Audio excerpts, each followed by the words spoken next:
Sophia loved the morning light more than anything.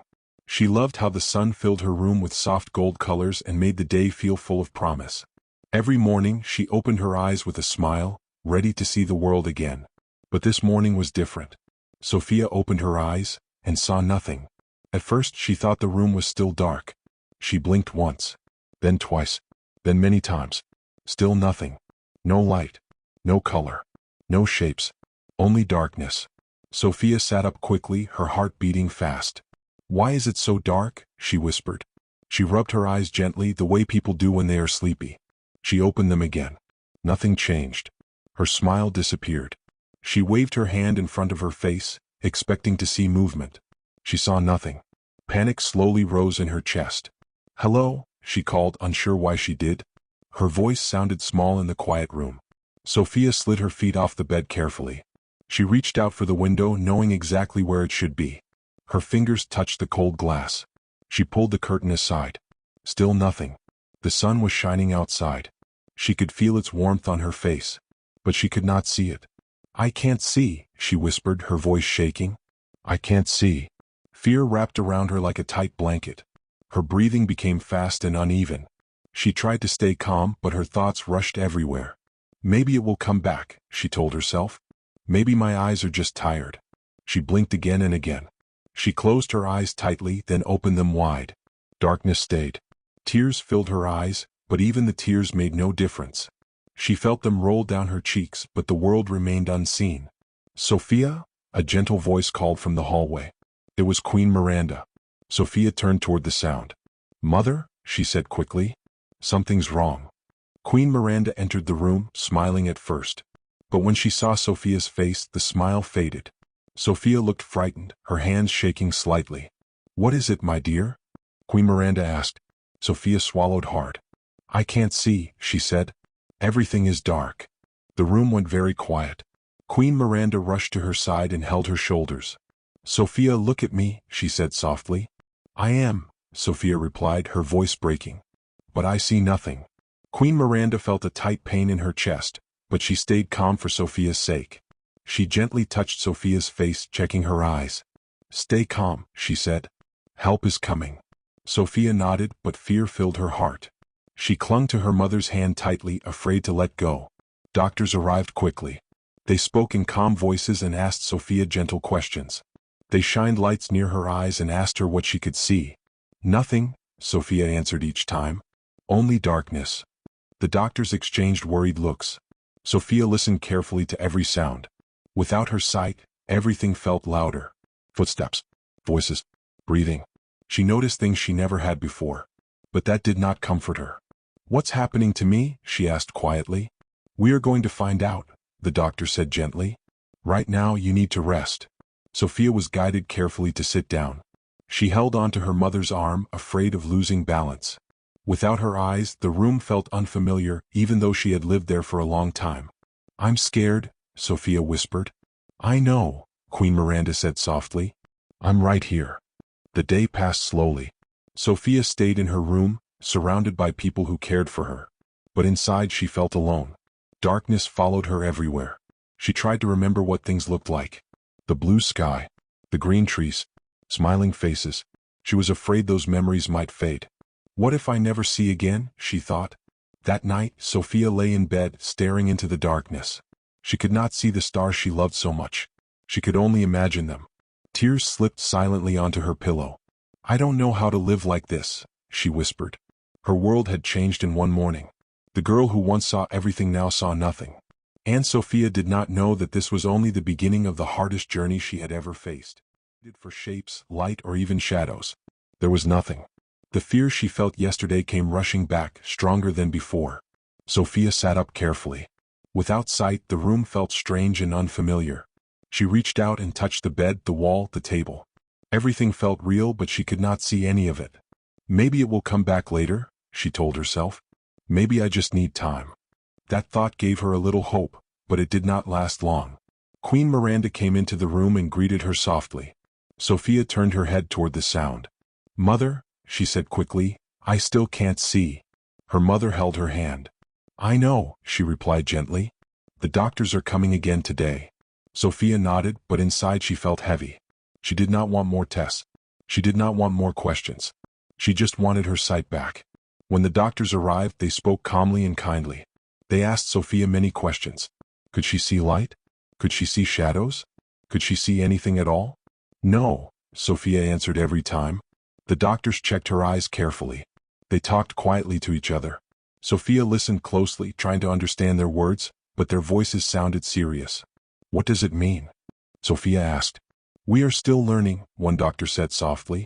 Right now you must rest. Sofia did not like that answer. It felt empty. Rest would not bring her sight back, she thought. After the doctors left, Sofia stayed very quiet.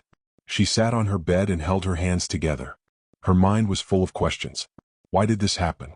Did I do something wrong? Will I ever see again? No one had clear answers. As the day went on, Sofia tried to do simple things on her own. She stood up slowly and tried to walk a few steps. Without sight, she felt unsure and scared. She reached out, afraid of hitting something. She almost fell and quickly sat back down. I can't do anything, she said quietly. Someone offered to help her eat, but Sofia shook her head. She wanted to try herself. Holding the spoon felt strange. She moved slowly, carefully. Even small tasks felt hard now. Tears filled her eyes, but she tried not to cry. Later, visitors came to check on her. They spoke kindly and told her she would be okay. Some tried to sound hopeful. Others sounded nervous. Sofia listened, but their words felt far away. She did not know what to say. She felt tired of explaining how scared she was. After they left, the room felt silent again. That silence was the hardest part. At night, Sofia lay in bed listening to every sound. Without sight, her other senses felt stronger. She heard footsteps in the hallway. She heard the wind outside. She heard her own breathing. She missed seeing the stars. She missed seeing faces. She missed knowing where she was without touching things. What if this is forever? She whispered into the darkness. The thought scared her deeply. The next morning, Sofia still hoped for a miracle. She opened her eyes slowly, praying to see even a small light. There was none. Her hope began to fade. She felt angry for the first time. Angry at her body. Angry at the darkness. Angry at the silence. This isn't fair, she said softly. Queen Miranda heard her and sat beside her. It's okay to feel angry, she said. But I don't want to feel this way, Sofia replied. I want my life back. Her mother held her close. I know, she said gently. That day Sofia spoke very little. She did not want to talk. She did not want to listen. She stayed quiet, lost in her thoughts. The darkness felt heavier than before. Sofia began to understand something painful. Waiting for her sight to return might only hurt her more. But she was not ready to accept the truth yet. She closed herself off, holding on to hope and fear at the same time. She remembered colors in her mind, trying to keep them alive. Blue like the sky, green like the garden, warm gold like the sun on her window. She repeated these memories quietly, afraid they might disappear if she stopped thinking about them. Each memory felt precious now. Without her eyes, her past felt like a treasure she had to protect. She promised herself she would not forget how the world once looked, even if she could never see it again. That promise gave her a small sense of control in a situation that felt completely out of her hands. She held onto it tightly, like a light inside her heart. Even so, fear stayed close, following her through every quiet moment, reminding her that tomorrow was uncertain, and that learning to face the darkness would take more courage than she ever thought possible. This fear rested beside her through the night. Alone. The days began to feel longer for Sofia. Without her eyesight, time moved in a strange way. Morning, afternoon, and night all felt the same when everything stayed dark. She listened carefully for sounds to know when the day was changing, but it was not the same as seeing the light. Sofia sat quietly in her room most of the time. She could hear voices outside, laughter, footsteps, and life moving forward. It made her feel like the world was still running, but she was standing still. I feel invisible, she whispered. When people came to visit, Sofia tried to smile. She answered their questions politely, but her heart was not in the conversation. She could not see their faces, and that made her feel distant from them. Are you feeling better today? Someone asked. I don't know, Sofia replied honestly. She missed seeing expressions. She missed knowing when someone was smiling or worried. Now she had to guess by their voice. Sometimes she guessed wrong, and that made her feel embarrassed. One afternoon, Sofia tried to walk through the hallway with help. She held onto someone's arm, moving slowly and carefully. Every step felt uncertain. She listened closely for sounds, afraid of hitting something. People stepped aside to make space for her. Some spoke softly like she might break. Others stayed quiet, unsure of what to say. Sofia noticed everything. I don't want to be treated like this, she thought. I'm still me. But she felt different. Very different. Later, Sofia sat in a room where others were talking together. She could hear them, but she felt like she was not truly part of the group. She could not see who was speaking. She could not look at anyone when she talked. She stayed silent. Someone noticed. Sofia, why are you so quiet? They asked. I'm just listening, she replied. But inside she felt lonely. She missed being able to move freely. She missed looking around without fear. She missed seeing where she was going. That evening, Sofia returned to her room and sat on her bed. She touched familiar objects around her, the table, the chair, the wall. She needed to feel something solid. I don't belong anymore, she whispered. Tears rolled down her face. She wiped them away quickly, even though no one could see them. Crying did not change anything. That night, Sofia dreamed of colors. Bright blue skies. Green gardens. Golden sunlight. In her dream she could see again. She ran and laughed freely. When she woke up, the darkness returned. Her chest felt tight. The next day, Sofia tried to eat with others. She listened to the sounds of plates and cups. She moved slowly, afraid of spilling something. When she did make a small mistake, she felt embarrassed. I'm sorry, she said quickly. It's okay, someone replied. But Sofia still felt uncomfortable. She started avoiding group activities. It was easier to stay alone than to feel different around others. In her room, at least she knew where everything was. Queen Miranda noticed the change. She sat beside Sofia one afternoon and spoke gently. You've been very quiet lately, she said. Sofia hesitated. Then the words came out. I don't feel like myself anymore, she said. Everyone treats me differently. Her mother listened carefully. They are trying to help, she said. I know, Sofia replied. But it makes me feel small. Queen Miranda held her hand. You are not small, she said. You are learning something very hard. Sofia did not answer. She did not feel strong. She felt lost. That evening, Sofia sat by the window. She could not see outside, but she could feel the cool air. She listened to birds and distant voices. Slowly, she began to notice things she had never paid attention to before. The sound of leaves moving. The rhythm of footsteps. The warmth of the air. It was different, but it was something. She closed her eyes, even though it made no difference, and focused on listening. For a moment, the world felt less empty. Maybe I can still understand it, she thought. The next day, Sofia practiced walking with guidance again. She moved slowly, counting steps in her head. 1 step, 2 steps, 3 steps. She reached her destination without fear. She felt proud. That was good, someone said. Sofia smiled. She felt a small spark of confidence. Later, she sat quietly and listened to a story being told. Without pictures, she focused on the words. She imagined the scenes in her mind. Her imagination felt alive. For the first time since losing her eyesight, Sofia felt something other than fear and sadness. She felt curious. I can still learn, she whispered. That night, Sofia lay in bed thinking about everything. She still felt different.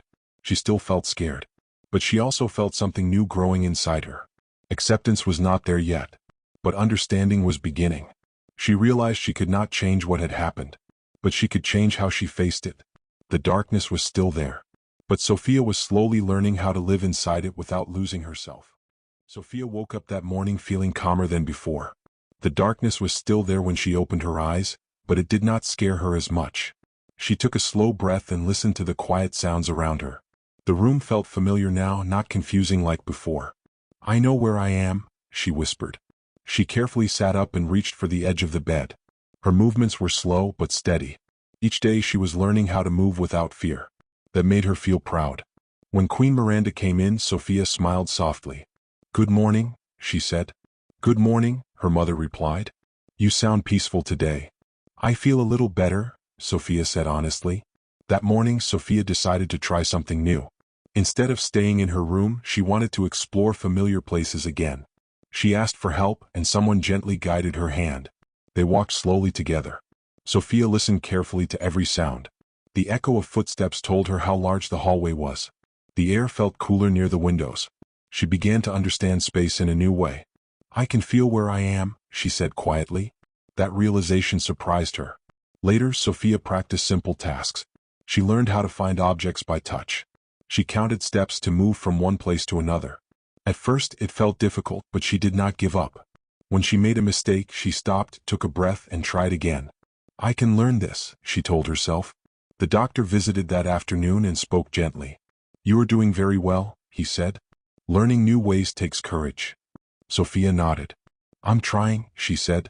After the doctor left, Sofia sat quietly and listened to the world around her. She noticed sounds she had ignored before. The soft ticking of a clock. The gentle sound of wind outside. Voices changing with emotion. She realized she could hear feelings and voices now. Happiness, worry, kindness. That's new, she thought.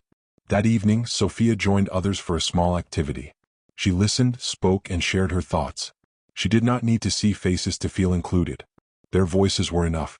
She laughed softly at something funny and felt warmth in her chest. I still belong, she realized. The next day, Sofia practiced walking on her own for short distances. She moved slowly, counting steps, using memory and sound. Her heart beat fast at first, but she kept going. When she reached her destination safely, she smiled. I did it, she whispered. Each small success gave her more confidence. The fear that once filled her chest slowly began to loosen. One afternoon, Sofia sat outside and felt the sun on her face. She could not see the sky, but she could feel its warmth. She listened to birds and felt the breeze. This is still beautiful, she thought. She realized something important. Beauty was not only something you see, it was something you feel. That night, Sofia talked with her mother. I still miss seeing, she said. But I'm not as scared anymore. Queen Miranda held her hand. That is strength, she said. Sofia nodded. She finally understood what strength meant. It was not pretending to be okay. It was learning how to live even when things were hard. Over the next few days, Sofia continued practicing. She learned where things were placed. She learned how to ask for help clearly. She learned how to listen deeply. She made mistakes, but she did not feel ashamed anymore. I'm learning, she would say. People around her noticed the change. Her voice sounded more confident. Her movements were steadier. Her smile was real. One evening, someone asked her, Are you afraid anymore? Sofia thought for a moment. Sometimes, she said honestly. But fear doesn't control me now. That night, Sofia lay in bed and reflected on her journey. She remembered the first day when everything went dark. The fear, the panic, the feeling of being lost. Now she felt different. She was still blind. But she was no longer broken. She understood that life had changed, but it was not over. There were still sounds to hear, stories to tell, feelings to share. Her heart felt full. I can still live a good life, she whispered. As she closed her eyes, the darkness felt quiet, not heavy. It felt like a place where she could rest. Sofia fell asleep knowing she was stronger than she had ever been before. She was learning a new way to see the world. Not with her eyes, but with her heart. Sofia woke up with a calm feeling inside her heart. The darkness was still there, just like every other morning, but it no longer felt heavy. It felt familiar, like a quiet room she understood well. She took a slow breath and smiled gently. I am okay, she whispered. She sat up and stretched her hands carefully. Her movements were confident now. She knew where everything was. The bed, the floor, the window. Her world no longer felt confusing. It felt known. Sofia stood up and walked a few steps on her own. She counted quietly in her mind and stopped at the right place. She smiled again, proud of herself. I've come so far, she thought. When Queen Miranda entered the room, she noticed the change right away. You sound happy, she said. I feel peaceful, Sofia replied. That morning, Sofia joined others without fear. She listened, spoke, and laughed. She no longer worried about what she could not see. She focused on what she could feel and hear. Someone asked her, Do you miss seeing? Sofia paused. Yes, she said honestly. But I've learned something important. They waited quietly. I still see, Sofia continued. Just not with my eyes. Later that day, Sofia spent time helping someone who was feeling sad and scared. She listened carefully to their voice and understood their feelings. You're not alone, Sofia said gently. I know how it feels to be afraid. The person felt comforted. Sofia felt warm inside. She realized that losing her eyesight had given her something new. Deep understanding. Patience. Kindness. That afternoon, Sofia sat outside and felt the sun on her face. She smiled as the breeze touched her skin. She listened to birds singing and people talking nearby. This is beautiful, she whispered. She remembered how she once believed beauty only came from sight. Now she knew better. Beauty lived in moments, sounds, and feelings. In the evening, Sofia was asked to speak to others. She felt nervous, but she agreed. She stood calmly and spoke with confidence. "I lost my eyesight," she said. "At first I thought I lost everything." The room was quiet. "But I didn't," she continued. "I found strength. I found patience. I found a new way to understand the world." People listened closely. "I learned that seeing is not only about eyes," Sofia said. "It is about the heart." When she finished, the room filled with warmth and respect. Sofia felt proud not because she was brave but because she was honest. That night, Sofia returned to her room and sat quietly. She thought about her journey. The fear of the first day. The sadness. The loneliness. She remembered how small she felt. Now she felt strong. "I didn't choose this path," she whispered. "But I walked it." She understood that life does not always go as planned. Sometimes things are taken away. But that does not mean life ends. It changes. Before going to bed, Sofia stood by the window. She could not see the stars, but she felt them in her heart. She remembered how they looked and smiled. "I'll always remember," she said softly. As she lay down, she felt thankful. Thankful for the people who supported her. Thankful for what she had learned. Thankful for who she had become. She closed her eyes not because she needed to, but because it felt peaceful. The darkness did not scare her anymore. It was simply part of her world. And in that world, Sofia had learned to see in a deeper way. With courage. With kindness. With her heart.